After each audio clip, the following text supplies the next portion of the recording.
Personne ne pourra me faire reculer. C'est qu'une affaire de volonté.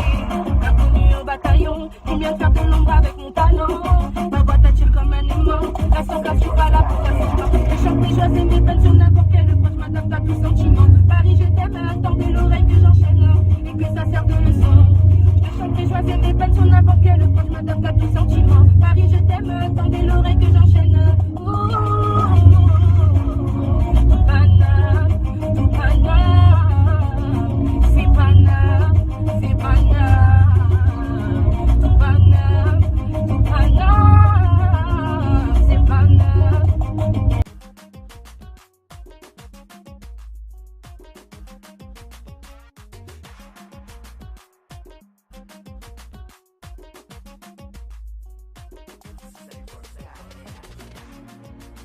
Chanter s'il te plaît. Candice MBL, 27 ans, née à Montfermeil et originaire de Creil.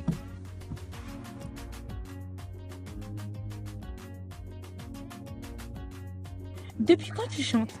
Je chante depuis l'âge de 7 ans. Mais sérieusement, là où j'ai vraiment commencé à chanter vraiment sérieusement, c'est quand j'ai sorti mon premier son déterminé, j'avais 20 ans. Voilà. Ok.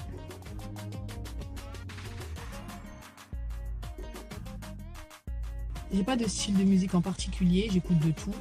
Mais ce que j'écoute vraiment et tous les jours, c'est la rumba. Après, il y a le R&B, français, qu'il soit français, américain. J'écoute des variétés françaises. J'ai pas vraiment de style en particulier. Je m'inspire de tout.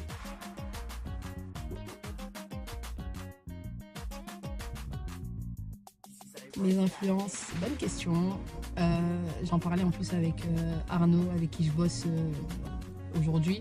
Il me posait la question et je lui ai répondu. Moi, mes influences à moi, c'est Wallen. J'écoute grave Wallen. Il y a Wallen, il y a Jams. Après, c'est des chanteuses qu'on n'entend plus aujourd'hui. Elles ont pris leur retraite, malheureusement. Je suis dégoûtée. Mais voilà, moi, c'est Wallen, c'est la base. Je suis hyper fan de Wallen. Wallen, c'est où sont passés les gens que j'aimais. Bon, j'ai fait exprès de faire ça comme ça un peu. Tu rigoles sur moi, tu dis t'es pas artiste.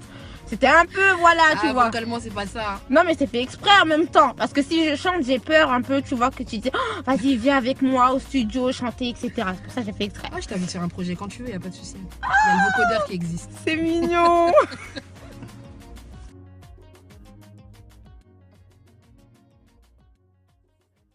Est-ce que tu galères dans le milieu musical? Si oui, raconte-nous un peu ton parcours démentiel. Franchement, je galère. C'est même pas j'ai galéré, c'est je galère de fou. J'ai galéré de fou. Parce qu'aujourd'hui, j'estime que je galère plus. Je fais ce que j'aime et je le fais quand je veux.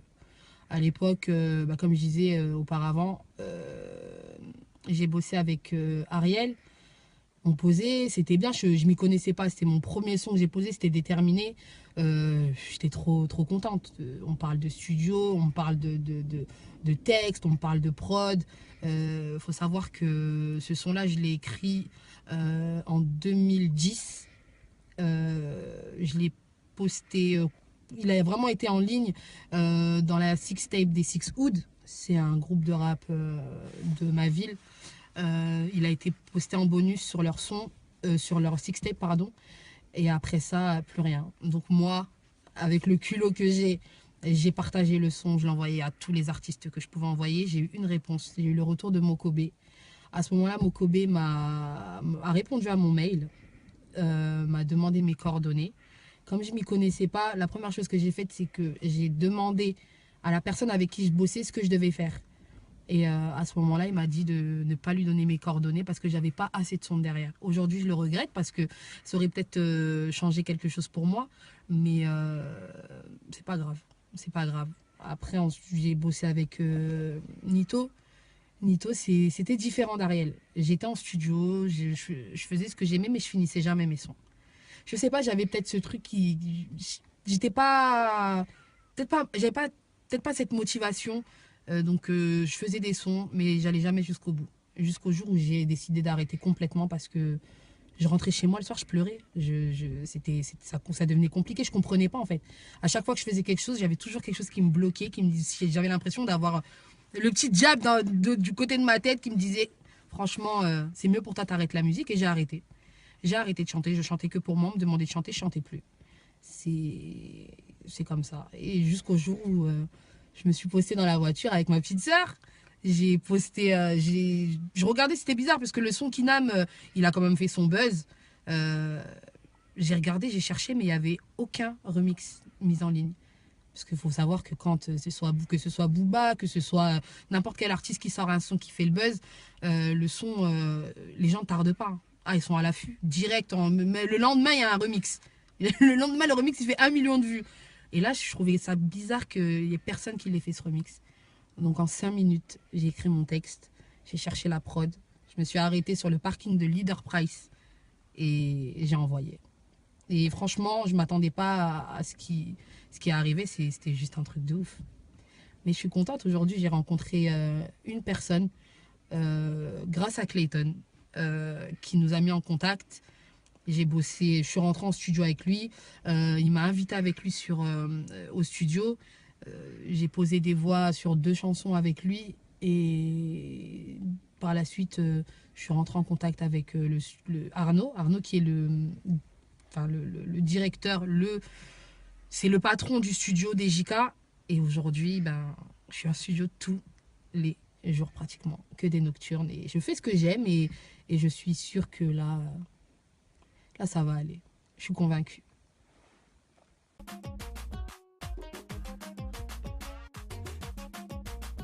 Tu viens de nous le dire, tu es en contact avec Clayton. Ouais. Nous sommes un peu des paparazzis. Sur Snap, on te suit bien évidemment.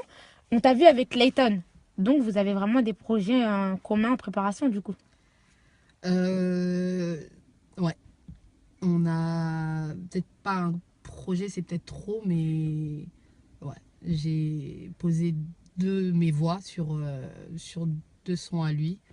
Je suis contente. Après, comment je me suis retrouvée là-bas, ça, on verra si tu me poses la question. Pour l'instant, je le garde pour moi.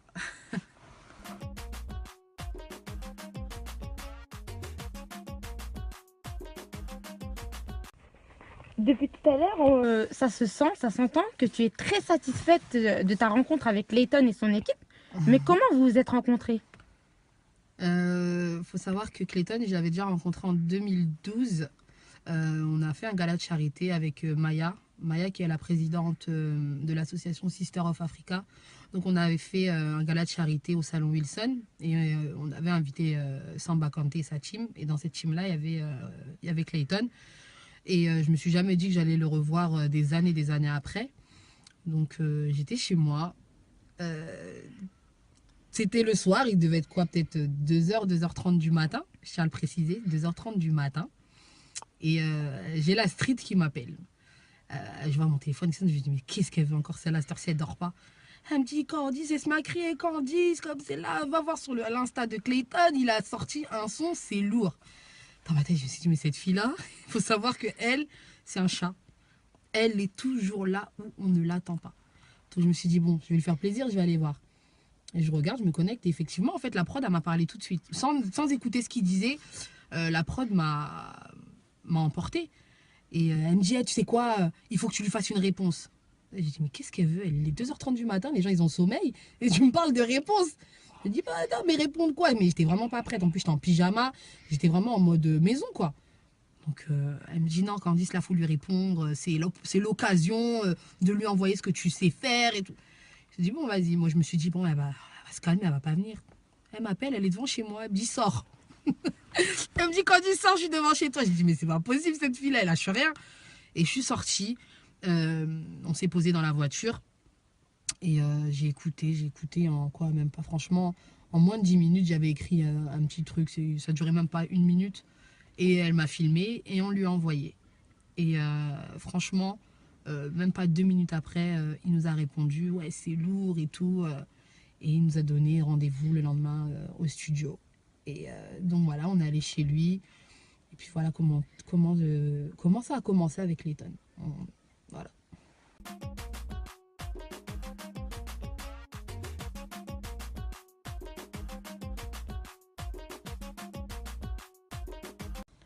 Faut savoir que c'est qu'en France, hein, que c'est cliché. Moi, personnellement, j'ai pas la taille 34. Hein, je le sais, on me le rappelle tous les jours. Moi, je suis pas complexée.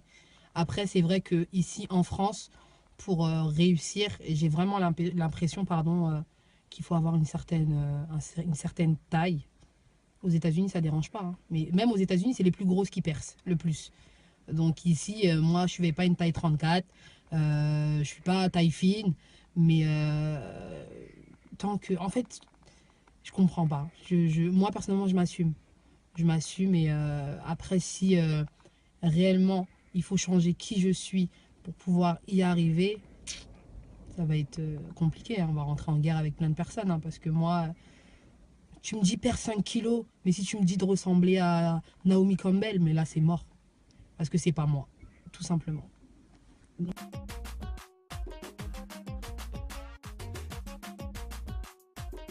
Qui t'aide et t'épaule au quotidien dans tes projets? Euh, Tout le monde, ça va, je suis entourée. Je suis entourée, j'ai ma famille, j'ai mes amis. Franchement, ça va. Je suis pas insatisfaite des personnes que j'ai autour de moi. Et ils m'apportent vraiment un réel soutien. J'ai vraiment du vrai soutien derrière moi. Donc, je suis contente.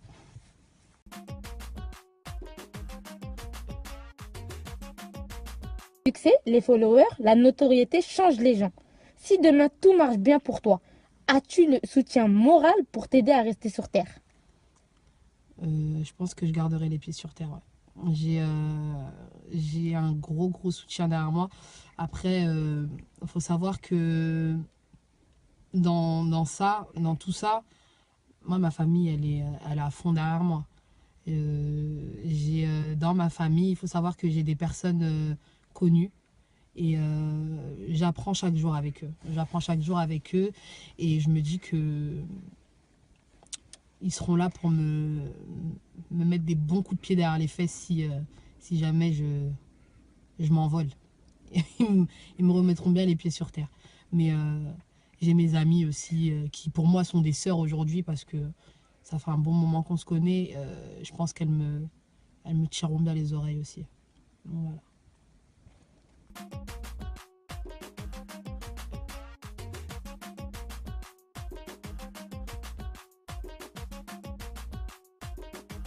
Ton talent de chanteuse. Écris-tu tes textes? Si oui, pouvons-nous avoir en exclu pour Démentiel un de tes futurs sons ou une compo personnelle qui te touche vraiment, a cappella? Alors oui, j'écris mes textes toute seule. Après, je demande l'avis des personnes avec qui je bosse, mais ouais, j'écris mes textes toute seule comme une grande. J'ai de l'inspi, donc je m'en sers. Et tu veux une exclue pour Démentiel. Une compo, j'ai un son qui va sortir dans pas longtemps. Donc juste pour toi, je te fais l'exclu. Et j'espère que ça te portera. Alors ça fait ce soir c'est ma nuit, on va les faire cogiter. Bouteille sur la table normalisée. Ce soir ça va barder. Donc mets-toi sur le côté. Viens sur la piste, 2-3 pas sur le côté.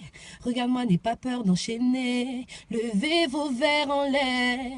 Et avec moi on fait gauche, droite, gauche, droite, gauche. Gauche, droite, gauche, droite, gauche. Gauche, droite, gauche, droite, gauche. Yeah. On exclut pour Démentiel.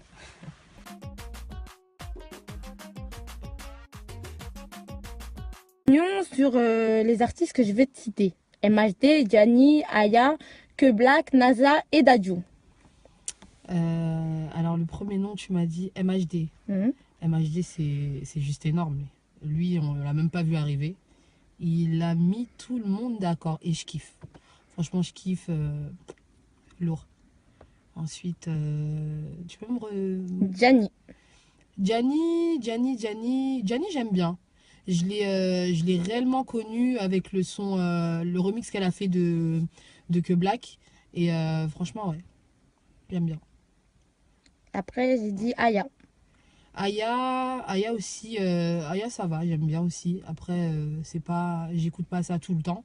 Mais j'ai bien aimé Comportement. Ouais. Après, c'était Que Black. Ah, Que Black, je valide.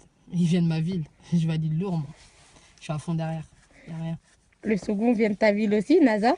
NASA, c'est la base. NASA, c'est... Lui, il écoute du multifonction couteau suisse. Donc lui, si demain, il arrête la musique, il peut se lancer dans le cinéma, il va percer. C'est sûr. C'est sûr et certain. Je valide du fort. Et le dernier, c'était Dadju. Dadju, il faut savoir que Dadju, il est marié sans qu'il le sache. Il est marié, donc c'est mon beau-frère. Il est marié avec, avec la street. Je valide, je suis obligée de valider. Mais j'aime bien ce qu'il fait. Franchement, j'aime bien et c'est lourd. Donc Dadju, si tu regardes Démentiel, sache que tu es marié à ma soeur.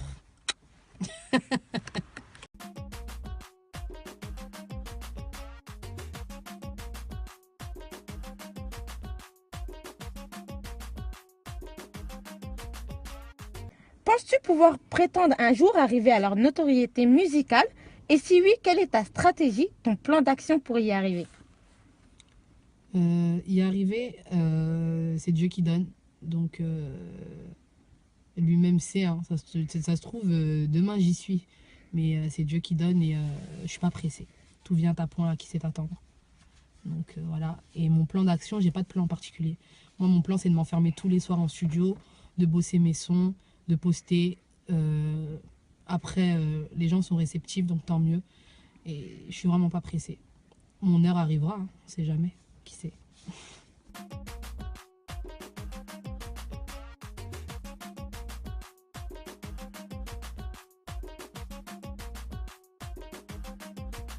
Tu nous l'as encore fait aujourd'hui, il est tout mignon, ça doit être une petite fleur à vue d'œil comme ça.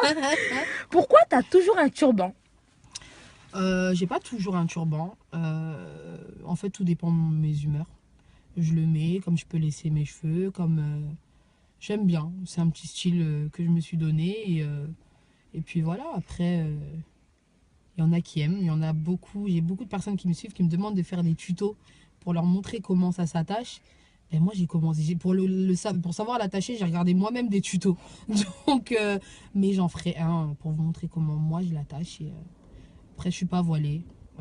Je respecte les personnes voilées, mais je le mets, c'est juste esthétique. Donc voilà.